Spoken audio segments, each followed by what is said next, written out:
Este estado foi formado pela miscigenação entre colonizadores europeus, indígenas, negros e mulatos que viviam como trabalhadores livres ou como escravos. O povoamento do território foi e tem sido bastante influenciado pelo fenômeno natural da seca. No vídeo de hoje, falaremos sobre o estado do Ceará. Mas escuta só, você já viu nosso último vídeo? Para conferir, é só clicar no link que está aparecendo no canto superior direito da sua tela e aproveitar cada minuto. Depois você volta aqui e aprofunda comigo seu conhecimento sobre o estado do Ceará. E se você ainda não é inscrito, inscreva-se em nosso canal e ative o sininho de notificações. Assim, toda semana você receberá em primeira mão todas as novidades aqui do canal Área do Conhecimento. Agora, vamos ao que interessa?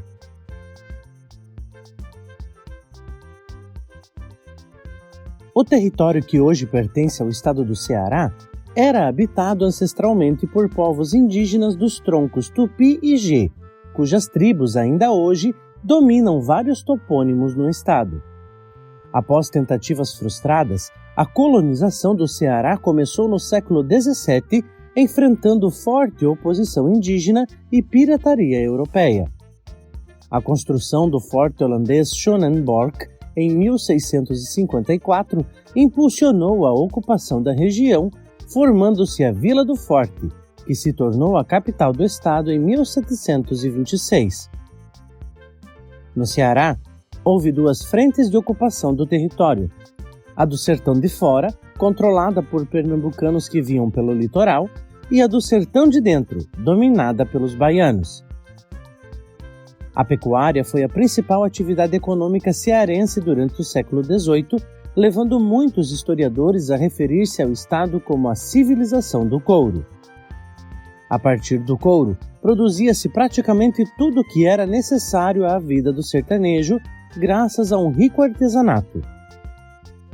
No século XIX, o comércio do charque foi decisivo para a economia do Ceará, criando uma clara divisão do trabalho entre as regiões do estado. Aracati foi a principal cidade cearense durante o auge do comércio do charque, mas a produção mudou-se para o Rio Grande do Sul após as secas de 1790 a 1793, que devastaram o estado. O surgimento de algumas cidades cearenses se deu em locais onde havia aldeias indígenas, onde os nativos eram confinados sob controle dos jesuítas. Apesar de forte resistência, grande parte dos nativos foi massacrada, sendo um dos maiores exemplos a Guerra dos Bárbaros.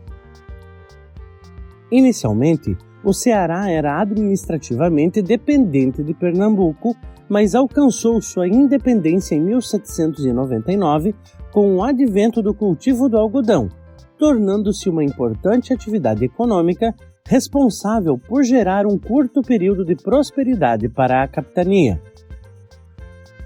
O século XIX também foi marcado por movimentos revolucionários e conflitos, como a Revolução Pernambucana e a Confederação do Equador, ambos com participação de cearenses, mas que foram rapidamente derrotados pelas forças imperiais. Outro conflito que se destacou na história cearense foi a sedição de Pinto Madeira, um conflito entre as vilas de Crato e Jardim, pelo controle político do Cariri cearense, que terminou com a vitória dos cratenses. Também é mencionado o boom econômico do algodão durante a Guerra da Secessão nos Estados Unidos, que impulsionou o crescimento de Fortaleza. Porém, a Grande Seca de 1877 a 1879 interrompeu esse crescimento e causou a migração de muitos cearenses para a Amazônia, contribuindo para o ciclo da borracha. A seca levou o Império a implementar projetos sociais e de infraestrutura para amenizar os seus efeitos, culminando na criação da Comissão de Açudes e Irrigação. A década de 1880 foi marcada pelo movimento abolicionista que culminou no fim da escravidão 4 anos antes da publicação da Lei Áurea. Esse movimento recebeu apoio da maçonaria, de grupos femininos e dos jangadeiros liderados por Francisco José do Nascimento, mais conhecido como o Dragão do Mar. Após a proclamação da República do Brasil em 1889, a situação de miséria e abandono social no Ceará levou ao surgimento de movimentos messiânicos liderados por figuras religiosas como Antônio Conselheiro e Padre Cícero. Ao mesmo tempo, o Estado foi governado de forma autoritária e monolítica pela oligarquia acioliana, liderada pelo comendador Antônio Pinto Nogueira Acioli. O cangaço também se tornou uma forma de escapar da pobreza, com muitos homens formando grupos de cangaceiros que saqueavam e aterrorizavam as pessoas. Em consequência, a população fortalezense se revoltou contra o governo, mergulhando a capital em verdadeiro estado de guerra civil durante 3 dias. Acioli teve então que renunciar ao governo cearense, tendo como garantia o direito de permanecer vivo e poder fugir do estado.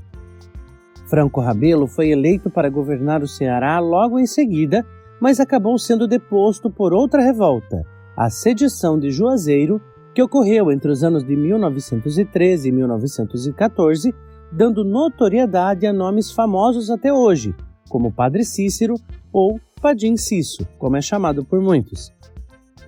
Após esse período de intensas revoltas, a região começou a viver um período de diminuição de conflitos, mas o povo ainda era reprimido e sem direito à voz. Com a Revolução de 1930, os interventores federais assumiram o poder no estado, mas logo se acomodaram com as elites locais. No sítio Caldeirão, no Crato, camponeses formaram uma sociedade coletiva e igualitária que prosperou vendendo excedentes nas cidades vizinhas. Desagradando a igreja e os latifundiários, a comunidade foi dispersada e incendiada em 1936, resultando em um massacre de camponeses pelos contingentes policiais. Nos anos de 1940, a influência da Segunda Guerra Mundial e os acordos de Washington levaram à criação do Serviço Especial de Mobilização de Trabalhadores para a Amazônia, que incentivou os sertanejos a migrar para a região para explorar o látex das seringueiras.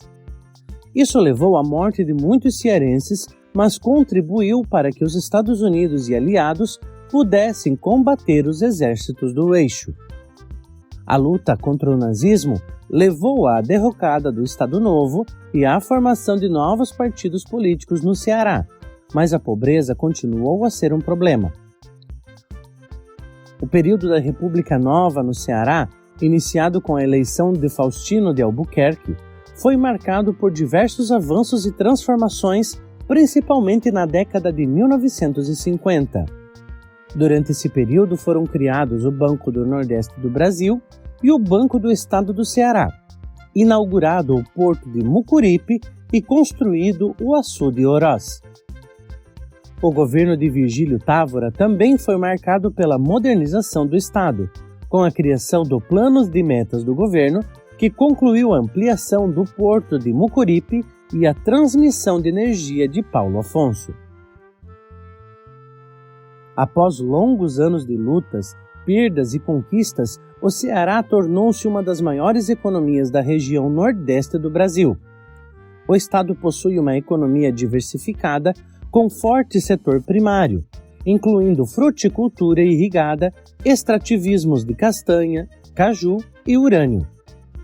O setor secundário inclui produção de calçados, roupas e materiais metálicos, além de indústrias químicas e alimentícias. O comércio e o turismo são os principais geradores de riqueza no setor terciário. Seu povo, marcado pelas diversas lutas, desenvolveu-se substancialmente na valorização da cultura local, que hoje é conhecida no Brasil inteiro. O forró eletrônico se popularizou na década de 1990 e o Ceará começou a despontar seguindo a tendência do litoral nordestino, como um grande polo de turismo no Brasil que permanece até hoje. A cultura cearense é rica e influenciada pela tradição católica e folclórica sertanista, com manifestações como maracatu, literatura de cordel, repente, quadrilhas juninas e festas religiosas. O artesanato inclui rendas, cestarias e a emblemática jangada, enquanto a culinária baseada em frutos do mar, castanha, caju e mandioca. E então, não dá uma vontade enorme de conhecer esse belíssimo estado brasileiro? Deixe um comentário nos contando. Eu vou ficando por aqui, mas lembre-se, se você gostou desse vídeo, não deixe de se inscrever no canal, curtir, comentar e compartilhar com seus amigos. Afinal, sempre é bom compartilharmos conhecimento, não é mesmo? Um grande abraço e até a próxima. Tchau, tchau!